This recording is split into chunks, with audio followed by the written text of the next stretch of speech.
On ne voit personne, ça me fait rire. Tant de maisons, mais on ne voit personne.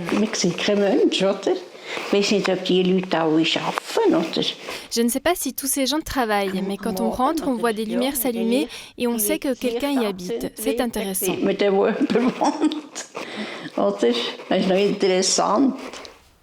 Elisabeth Gaugler habite depuis 4 mois dans son nouvel appartement.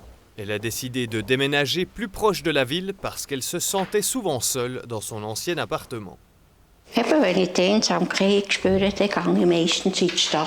Si je sens la solitude, je vais en ville. J'aime faire les magasins, je me sens bien en ville. C'est pour ça qu'on est venu ici.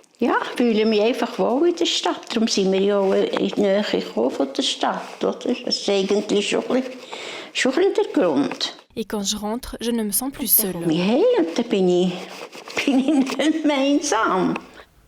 Après son divorce, Elisabeth Gaugler est tombée dans un trou. La solitude était son quotidien. Je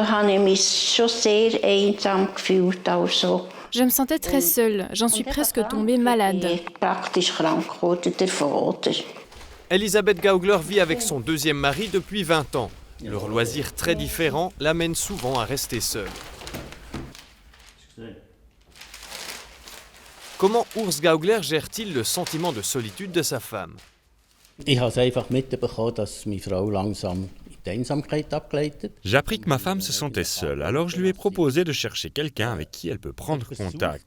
Et là, elle est tombée sur Prosenectute. On lui a aussi demandé s'il voulait y participer. C'est exactement ce que je ne veux pas. Si on y va en tant que couple, ça ne fonctionne pas. Elle doit y aller seule et s'affirmer elle-même.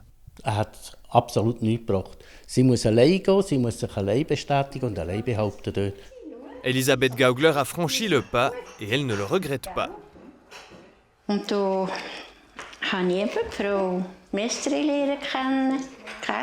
Là, j'ai rencontré Madame Mestre, Katie.